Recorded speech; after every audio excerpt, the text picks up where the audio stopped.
नमस्कार, स्वदेश खबर में स्वागत है आप सभी का। मैं हूं आपके साथ सौमित्र बुद्धकर। शुरुआत करेंगे बुलेटिन की इस वक्त की बड़ी खबरों के साथ। बाजार में हमने देखा वीकली एक्सपायरी से पहले आज एक दायरे में कारोबार होता दिखाई दिया। निफ्टी 62 अंक और सेंसेक्स 185 अंक गिरकर बंद हुए, जबकि मिड कैप और स्मॉल कैप में सपाट कारोबार देखा गया। बाजार में दिन भर और क्या हलचल रही, बता रही है मेरी सहयोगी मानसी दवे। बिल्कुल, तो दिन भर बाजार का हाल जैसा दिखा, एक रेंज में ही बाजार ट्रेड कर रहे थे, लेकिन क्लोजिंग होते होते बैंक निफ्टी ने बेहद अच्छा सरप्राइज दिया, क्योंकि अच्छी बढ़त के साथ वहां पर करीब 150 अंकों की तेजी पर क्लोजिंग हमने देखी। हालांकि सेंसेक्स और निफ्टी की तरफ से लाल निशान के साथ ही ट्रेड्स क्लोज नजर आए। लेकिन चलिए वॉल्यूम बजर्स के साथ अगर शुरुआत करें, हैप्पीएस्ट माइंड्स, हाइपेंस्फीयर प्रॉपर्टीज जैसे तमाम स्टॉक्स थे जहां पर अच्छी तेजी के बीच ट्रेड्स नजर आए। टाटा एलेक्सी के स्टॉक प्राइस में भी हमने अच्छी बढ़त के साथ ही ट्रेड्स देखे। वहीं Dilip Buildcon, general insurance corporation जैसी कंपनियां भी थी जो कि अच्छे लेवल्स पर दिन भर ट्रेड करते हुए दिखी और उसमें वॉल्यूम्स जो है लगातार बढ़ते हुए हमने देखे। बाजार को सबसे ज्यादा तेजी सपोर्ट देने का काम अगर कोई स्टॉक्स कर रहे थे तो वो एचडीएफसी ग्रुप के स्टॉक्स थे। एचडीएफसी लिमिटेड, एचडीएफसी बैंक में अच्छी तेजी के बीच ट्रेड्स हमने देखे। वहीं कोटक बैंक, जेएसडब्ल्यू स्टील और Mahindra and Mahindra banking space तो तेजी दिखाई रहे थे, लेकिन ऑटो बिक्री के आंकड़े जो आते हुए दिखे, इसके चलते ऑटोमोबाइल स्पेस भी फोकस में था और ऑटो बिक्री के नंबर्स में भी जो ऑटो बिक्री की सेल्स थे उसमें सबसे दमदार परफॉर्मेंस महिंद्रा एंड महिंद्रा का आता हुआ दिखा। इसका एक इंपैक्ट हमने देखा। महिंद्रा एंड महिंद्रा अपने नतीजों के साथ ही काफी अच्छा एक्शन दिखा रहा है। तब से लेकर अब तक कई सारे पॉजिटिव न्यूज फ्लोज हैं, जिसके चलते ये स्टॉक जो है लगातार पॉजिटिव रडार पर नजर आ रहा है।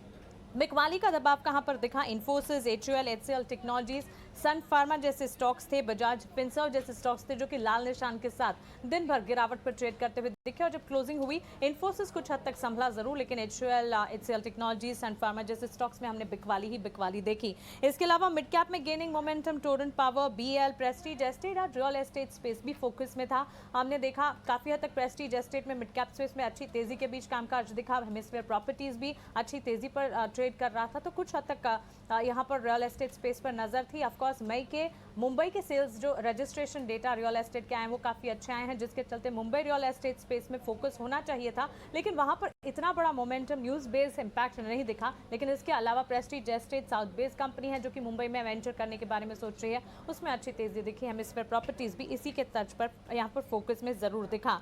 जेएसडब्ल्यू एनर्जी, कोफोर्ज, एम्फासिस जैसे स्टॉक्स थे जो कि बाजार में परफॉर्म नहीं कर पा रहे थे, तो मिड कैप के कुछ स्टॉक्स जहां पर तेजी नहीं देखने को मिल रही थी वो सूची में ये स्टॉक्स रहे। इसके अलावा गेनिंग सेक्टर्स की अगर बात करें, फाइनेंशियल सेक्टर और निजी बैंक क्षेत्र दोनों ही स्पेसेस रहे जिन्हें दिन भर ने बाजार को काफी हद तक संभालने का काम किया। लेकिन इसके अलावा pharmaceutical space, IT sector, metal कुछ हद तक हमने देखा कि लाल निशान के साथ ही ट्रेड करते रहे। दिन भर काफी हद तक कोशिश जारी रही कि कुछ हद तक मोमेंटम बिल्टअप हो, लेकिन इन तमाम सेक्टर्स में बिकवाली का दबाव रहा। हालांकि फाइनेंशियल सर्विसेज, निजी बैंक क्षेत्र थे जो कि बाजार को संभाल रहे थे। निफ्टी की क्लोजिंग लाल निशान के साथ, सेंसेक्स लाल निशान के साथ, मिड कैप ने दिन भर अपने आप को संभाला, लेकिन हीरो कहेंगे बैंक निफ्टी को, क्योंकि क्लोजिंग में हरे निशान के साथ बैंक निफ्टी में हमने ट्रेड्स क्लोज होते हुए दिखे। और कई एक्सपर्ट से हमने दिन भर आज ईटीना स्वदेश पर बात की। इनक्रेड एएमसी के सीआईओ और सीईओ मृणाल सिंह ने हमसे खास बातचीत में कहा कि बाजार पर महंगाई का असर दिख रहा है। कंपनियों के लिए महंगाई का बोझ कंज्यूमर पर डालना मुश्किल होगा। उनके मुताबिक घरेलू मैन्युफैक्चरिंग सेक्टर में निवेश के बेहतर मौके हैं। मार्केट पर्टिकुलरली ट्रेड, मैं कहूंगा कि ट्रेड हायर प्राइसेस पुश नहीं कर पा रहा है। अगर हम अक्रॉस द बोर्ड रिजल्ट्स में भी देखें, ना सिर्फ इंडिया में, बाहर भी, सो ऑल्दो इन्फ्लेशन नंबर है, बट अगर इन्फ्लेशन पास करने की कोशिश करती हैं कंपनीज तो वॉल्यूम्स पे इम्पैक्ट आ रहा है। So I think supply chain is not ready to be able to pass prices. So उसका क्लियर a combination of, मैं कहूंगा, demand destruction as well as cooling of prices हो रहा है, जो ब्रॉडर इकोनॉमी और वॉल्यूम और ग्रोथ के लिए अच्छा है। तो मैं कहूंगा कि मार्केट पर्टिकुलरली ट्रेड थोड़ा पॉज ले रहा है और प्राइसेस रोल बैक हो रहे हैं। एक दूसरा कारण इसका ये भी है बिकॉज चाइना से जो डिसरप्शन थे सप्लाई चेन के, वो थोड़े से ईज होने के सिग्नल्स भी आए हैं। सो उससे भी थोड़ा सा मार्केट को राहत है। आईआरसीटीसी ने चौथी तिमाही में मजबूत नतीजे पेश किए हैं। मुनाफे में करीब 2 गुना का उछाल देखने को मिला है। नतीजों पर कंपनी की सीएमडी रजनी हसीजा से हम खास बातचीत की हमने, और उन्होंने कहा कि नए इनोवेशन पर कंपनी का आगे फोकस बना रहेगा। नतीजे हमारे बहुत अच्छे रहे। हमने केटरिंग जो हमारा था उसमें कुक्ड फूड हमारा नवंबर से स्टार्ट हुआ, तो एक्चुअल इम्पैक्ट आपको नवंबर के बाद का मिलेगा। और उससे पहले हमारा रेडी टू ईट फूड चल रहा था, तो इतना इम्पैक्ट जो था इतना क्लियरली विजिबल नहीं था। और उस महीने के उन 4 महीनों के इम्पैक्ट के बाद हमारे इसने जो है overall contribution of catering to our revenue is now nearly लगभग 26% है हमारा केटरिंग विभाग का contribution in the total revenue. और अगर हम कहें आंकड़ों के हिसाब से तो 1880 करोड़ जो हमारा टोटल रेवेन्यू है, उसमें हमारा जो केटरिंग का जो कंट्रीब्यूशन है 26% के आसपास रहा है, जो कि काफी अच्छा रहा है। लेकिन इस मोमेंटम को तो सस्टेन करना ही पड़ेगा और उसके लिए हमें काफी इनोवेशन करनी पड़ेगी, नए पार्टनर्स को लाना पड़ेगा, ई केटरिंग बिजनेस को और ध्यान देना पड़ेगा। अपने सारे टेंडर्स जो है थ्रू आउट इस तरीके से प्लानिंग करने का हमने प्लान बनाया है कि इनोवेशन से और मेथड से शॉर्ट मेथड यूज करके, ताकि कोई ट्रेन बिना सर्विस के ना जाए, so that the license fee and the revenue of the government of India and IRCTC as well is restored and brought back on the track. So pre COVID level में हमारा catering का contribution 45% हुआ करता था. So we would like to achieve that. देश की सबसे बड़ी एयरलाइंस इंडिगो के लिए अभी बेहतर समय आना बाकी है। इंडिगो के सीईओ रोनोजॉय दत्ता ने हमसे खास बातचीत में कहा कि नए बाजारों से जुड़कर कंपनी बेहतर ग्रोथ कर सकती है। So hopefully the industry has learned from its past mistakes. So let's go back to a period where there was strong revenue growth, and I'm thinking 2013, 2014.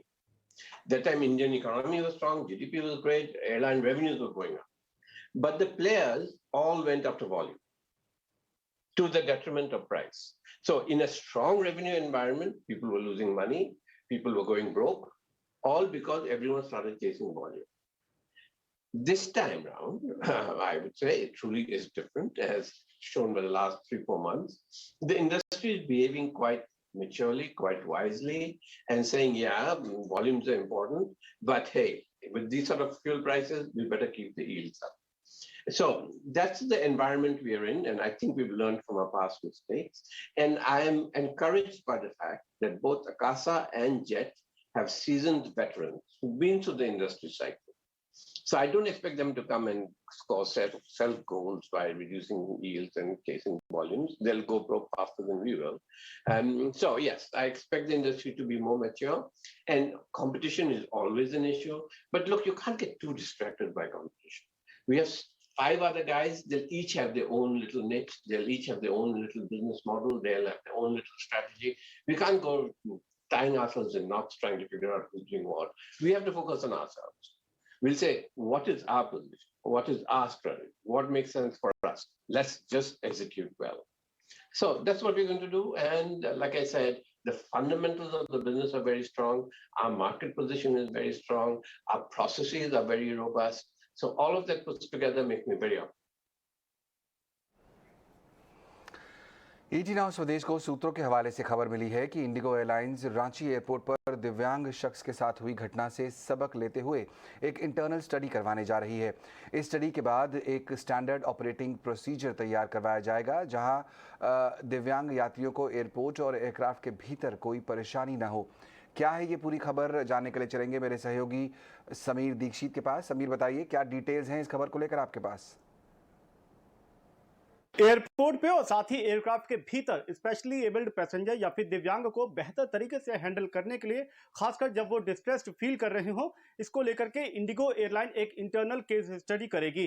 दरअसल ये फैसला इंडिगो को क्यों लेना पड़ा? क्योंकि 7 मई को एक मामले में रांची एयरपोर्ट पर इंडिगो के एक स्टाफ ने एक स्पेशली एबल्ड पैसेंजर को एयरक्राफ्ट में चढ़ने से मना कर दिया। इसके पीछे तर्क स्टाफर ने यह दिया कि वो व्यक्ति स्पेशली एबल्ड पैसेंजर उस वक्त डरा हुआ था, पैनिक सिचुएशन में था और वो फिट नहीं था फ्लाई करने के लिए। उसके बाद में इसी मसले पर डीजीसीए ने एक इंक्वायरी बैठाई और उस इंक्वायरी में जांच में पाया गया कि इंडिगो एयरलाइन को ये पूरी स्थिति को बेहतर तरीके से हैंडल करना चाहिए था। और इसी को आधार बनाते हुए डीजीसीए ने इंडिगो एयरलाइन पर तकरीबन 1 हफ्ता पहले 5 लाख रुपए का फाइन भी लगाया।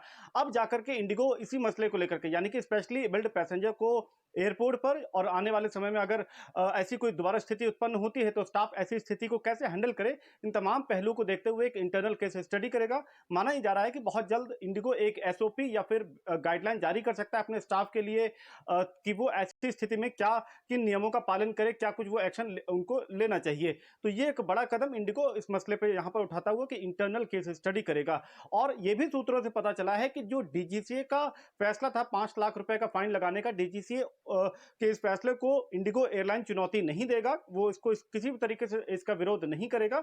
और यहाँ पर इंडिगो कोशिश यही करेगा कि अपने जो उसका कंडक्ट है और अपने जो एसओपीज है उसमें उसको सुधार करे, उसमें और उन पहलुओं को शामिल करे ताकि ऐसी स्थिति में पैसेंजर्स को, स्पेशली एबल्ड पैसेंजर्स को बेहतर तरीके से वो हैंडल कर पाए। शुक्रिया समीर उस अपडेट के लिए। फोकस करेंगे कमोडिटी मार्केट्स की तरफ, जहां देख रहे हैं कच्चे तेल में आज एक बार फिर तेजी जारी है। क्या ट्रिगर्स हैं जिसकी वजह से कच्चा तेल $120 के ऊपर पहुंचा हुआ है? मेरे सहयोगी विश्व मोहन जुड़ गए हैं मेरे साथ। विश्व मोहन, क्या ट्रिगर्स हैं जिसके कारण इतनी तेजी दिख रही है कच्चे तेल में? देखिए, आज बात सिर्फ क्रूड की होगी। कच्चे तेल में जिस तरह के एक्शन हम लगातार देख रहे हैं, हालांकि बैकवार्डेशन की जगह से पिछले कॉन्ट्रैक्ट में जब हम नए कॉन्ट्रैक्ट में शिफ्ट किए तो उस समय भाव नीचे का दिखाई दिया, लेकिन आज भी क्रूड कीमतों में तेजी है। शुरुआती सुस्ती के बाद 2% तक की तेजी दिखा रहा है। और मई में हमने देखा, मई महीने में लगातार छठे महीने हमने क्रूड कीमतों में मंथली तेजी देखने को मिली है। और अब एक नई खबर ये आ रही है कि ओपेक प्लस का जो कार्टेल है, जिसमें सभी मेंबर्स पार्टिसिपेट करते हैं, जो भी यहाँ के बड़े उत्पादक देश हैं, उस कार्टेल से अब रूस को सस्पेंड करने की योजना बनाई जा रही है। अगर ऐसा होता है तो बाकी जो मेंबर्स हैं उनके लिए उत्पादन बढ़ाना आसान हो जाएगा, क्योंकि रूस नहीं चाह रहा है कि अभी बहुत ज़्यादा उत्पादन बढ़ाया जाए। तो दूसरी तरफ एक ये खबर है, और एक खबर ये है कि यूरोपियन यूनियन ने पूरी तरह से रूस से होने वाले क्रूड इंपोर्ट को बैन कर दिया है। 90% तक इस साल के अंत तक क्रूड इंपोर्ट बैन कर दिया जाएगा। तीसरी बड़ी खबर यह है कि चीन के शंघाई में आज से लॉकडाउन पूरी तरह से ख़त्म कर दिया गया है। तो उम्मीद की जा रही है कि आने वाले समय में यहाँ पर डिमांड यहाँ से बढ़ सकती है। अब आखिरी खबर एक ये है कि ओपेक प्लस की कल एक अहम बैठक होने वाली है, जिसमें जुलाई के उत्पादन पर फैसला होगा। ये उत्पादन में कितनी बढ़ोतरी होगी, इस पर भी बाजार काफ़ी रिएक्ट करेगा। तो कुछ बड़े अहम ट्रिगर हैं जो क्रूड मार्केट में काफ़ी एक्शन भर सकते हैं। शुक्रिया विश्व मोहन। और आगे बढ़ते हैं। महंगाई को लेकर डीईए सेक्रेटरी अजय सेठ ने कहा है कि सरकार नज़र बनाए हुए है और जहां ज़रूरत होगी महंगाई को रोकने के लिए वहां कदम उठाए जाएंगे। Whatever measures are needed, those measures are being taken. But we do expect that there are always variations happening in. For example, for the past couple of days, oil prices have again started going up. But overall, the commodity prices in May were lower than what the peaks were achieved in March and April. So that is a positive aspect is happening, but a very close watch is being kept. इधर finance secretary TV Somanathan ने कहा है कि महंगाई पर काबू पाने के लिए सरकार हर संभव प्रयास कर रही है। A lot of measures have already been taken, both by RBI and the government. So I think for the moment that will be enough. मई 2022 में जीएसटी कलेक्शन में पिछले साल मई के महीने के मुकाबले 44% का इजाफा हुआ है। मई महीने में 1,40,885 करोड़ रुपए का जीएसटी जमा हुआ। जीएसटी की शुरुआत के बाद यह चौथी बार है जब कलेक्शन 1,40,000 करोड़ के पार रहा है। इस खबर पर पूरी डिटेल जानकारी दे रही हैं मेरी सहयोगी मेघना मित्तल। मई मंथ का जो जीएसटी कलेक्शन आया है वो 1,40,885 करोड़ पे आया है। ये याद रखिए कि हमने मई 27 को आपको एक्सक्लूसिव खबर दी थी कि जीएसटी कलेक्शन मई मंथ का 1.40 लाख करोड़ रहेगा, जो कि आज कंफर्म हो गया है। ये भी याद रखिए कि जो जीएसटी कलेक्शन है ये 44% हायर है लास्ट ईयर के मई से अगर कंपेयर करें तो। ये भी याद रखने की बात है कि जो लास्ट ईयर के जीएसटी कलेक्शंस थे वो ऑन एन एवरेज मंथ बहुत ही कम होते थे। 1 लाख करोड़ किसी मंथ टच होता था, लेकिन अब जो हम देख रहे हैं on an average 1.4 lakh crore के लगभग जीएसटी कलेक्शन जा रहा है हर मंथ का। इनफैक्ट हम अप्रैल मंथ का देखें तो 1.67 लाख करोड़ जो रिकॉर्ड जीएसटी कलेक्शन गया था वो लास्ट मंथ गया था। इस मंथ ये इसलिए भी डाउन है क्योंकि ये मंथली रिटर्न फाइलिंग्स हैं। अप्रैल मंथ में हमेशा क्वार्टरली रिटर्न फाइलिंग्स भी इंक्लूड होती हैं। और हम देखें तो मई मंथ का जो जीएसटी कलेक्शन है वो हमेशा अप्रैल मंथ से हमेशा कम होता है। तो इसलिए भी फाइनेंस मिनिस्ट्री ने कहा है कि 1.4 लाख करोड़ का जो हमने मई में कलेक्शन देखा है वो बहुत ही हेल्दी कलेक्शन है। इस मंथ का अगर सेस कलेक्शन देखें तो वो 10,000 करोड़ रुपीस के ऊपर है। ये भी एक अच्छा ट्रेंड है, क्योंकि हम याद रखें कि लास्ट ईयर के जो सेस कलेक्शंस होते थे हर मंथ वो करीब 7,000 करोड़ के रुपीस के करीब होते थे, लेकिन हम जीएसटी कलेक्शन में बढ़ोतरी के साथ ये भी देख रहे हैं कि जीएसटी सेस कलेक्शन भी बढ़ रहा है, जो कि सेस के कॉम्पनसेशन में यूज किया जाएगा। तो इसीलिए ये जो जीएसटी कलेक्शन जो इंक्रीज हो रहा है ये स्टेट्स के रेवेन्यू को भी इम्प्रूव करेगा, क्योंकि हम जानते हैं कि जो जून के बाद है जीएसटी कलेक्शन का जीएसटी कॉम्पनसेशन से स्टेट्स को मिलना बिल्कुल बंद हो जाएगा। या येस्टरडे जो फाइनेंस मिनिस्ट्री ने जो रिलीज इश्यू करी थी उसमें कहा था उन्होंने कि मई 31 तक उन्होंने सारे जीएसटी कॉम्पनसेशन ड्यूज क्लियर कर दिए हैं। अब केवल एक मंथ का जीएसटी कॉम्पनसेशन स्टेट्स को बाकी रह गया है, जो कि जून मंथ का होगा। उसके बाद कॉम्पनसेशन खत्म हो जाएगा। तो ये जो अच्छा एवरेज हम देख रहे हैं जीएसटी कलेक्शन का, इससे भी स्टेट्स का रेवेन्यू थोड़ा तो बिल्कुल इम्प्रूव होगा। और आज 1 तारीख है और पिछले महीने के मई महीने के जो है ऑटो बिक्री के आंकड़े आ चुके हैं। कैसे ये रहे और इससे इंडस्ट्री की हेल्थ के बारे में क्या पता लगता है, मेरी सहयोगी सृष्टि शर्मा जुड़ रही है मेरे साथ। अब सृष्टि बताइए, किस तरह बड़ी जो ऑटो कंपनीज हैं उनके सेल्स फिगर रहे पिछले महीनों के? तो इस बार अगर हम देखें तो पैसेंजर व्हीकल और कमर्शियल व्हीकल स्पेस, जैसा कि हम अपने दर्शकों को बता भी रहे थे कि ये जो सेगमेंट्स हैं अच्छे नज़र आ रहे हैं। फिर से एक बार इन्होंने बाजी मारी है। पैसेंजर व्हीकल स्पेस में M&M के नंबर्स अनुमान से कई गुना बेहतर देखने को मिले हैं। यहाँ पे उम्मीदें भी लगाई जा रही थी कि अच्छे नंबर्स पोस्ट करेंगे और तीनों ही कंपनीज ऑटोमोटिव और पैसेंजर व्हीकल स्पेस में देखें, चाहे वो M&M हो, चाहे वो टाटा मोटर्स हो या फिर महिंद्रा, इन तीनों ने ही चिप शॉर्टेज की जो दिक्कतें हैं उनको काफ़ी अच्छे तरीके से उसको काफ़ी अच्छे तरीके से मैनेज करती हुई ये तीनों ही कंपनी नज़र आई है। M&M में 18% की महीने दर महीने ग्रोथ के बाद स्टॉक में एक अच्छा मूव भी देखने को मिला। वहीं अगर कमर्शियल व्हीकल स्पेस की बात करें तो यहाँ पे भी Eicher Motors, VECV, Tata Motors और अशोक लेलैंड के बीच में अशोक लेलैंड बाजी मारता हुआ नजर आया है। यहाँ पे करीब 12% की महीने दर महीने इनकी सेल्स में बढ़त हुई है। अनुमान से भी बेहतर नतीजे इस पर्टिकुलर कंपनी ने पोस्ट किए हैं और आखिरी में देखिए स्टॉक में एक अच्छा मूव भी देखने को मिला। वहीं अन्य 2 कंपनीज के जो नंबर्स थे वो अनुमान के मुताबिक रहे। अब 2 व्हीलर सेगमेंट की बात करें तो यहाँ पे फिलहाल मिले जुले कहेंगे कि नतीजे आते हुए दिखे हैं, क्योंकि बजाज ऑटो जहां पे उम्मीदें लगाई जा रही थी कि इस बार भी करीब इनका जो ओवरसीज़ का बिजनेस है यानी एक्सपोर्ट्स का बिजनेस है वो 2 लाख यूनिट के आसपास रहेगा, वहां पे काफ़ी निराशा लगी है हाथ। 1.63 लाख सी केवल ओवरसीज़ मार्केट में ये कंपनी गाड़ी बेचती हुई नजर आई है और जिसके चलते महीने दर महीने देखें तो 21% की गिरावट है। स्टॉक काफ़ी नेगेटिवली रिएक्ट किया है। इसके बाद निफ्टी में टॉप लूजर आप बजाज ऑटो को ही देखेंगे। वहीं अगर टीवीएस मोटर की बात करें, दोनों ही कंपनीज एक्सपोर्ट पे काफ़ी फोकस करती हैं और मार्केट्स भी सेम है, पर टीवीएस मोटर्स का प्रदर्शन काफ़ी शानदार देखने को मिला है। एक्सपोर्ट्स में भी हल्की बढ़त हुई है और महीने दर महीने देखें तो 3% कंपनी के बिक्री के आंकड़े बढ़ते हुए नजर आए हैं। और आखिरी में ट्रैक्टर डिवीजन में अनुमान के मुताबिक दोनों ही कंपनीज ने नतीजे घोषित किए हैं, M&M और साथ ही एस्कॉर्ट्स, और आने वाले समय में भी बिक्री यहाँ से अच्छी होगी। रूरल सेंटिमेंट सुधरता हुआ नजर आया है, ऐसा ही दोनों कंपनीज का अंदेशा है। तो मिले जुले आंकड़े कहेंगे, पर कमर्शियल व्हीकल और पैसेंजर व्हीकल स्पेस ने जरूर बाजी मारी है मई के महीने में।